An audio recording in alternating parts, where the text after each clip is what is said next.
going to play a song for you called El Shaddai, which is the Hebrew name of God, meaning God Almighty or God All-Sufficient.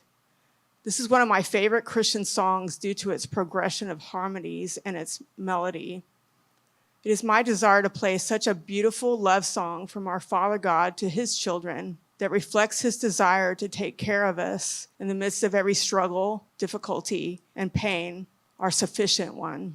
The Almighty, powerful God, faithful to his word and his promises. In the beginning, in the first verse, you will hear a pedal C that occurs on each beat that reminds me of the ongoing, consistent love of Father God for his creation and every individual.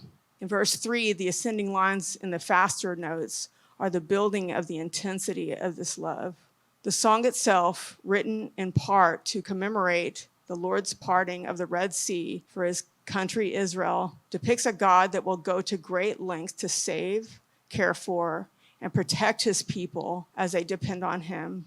It is my prayer that you will experience the overwhelming love of Father God as I play.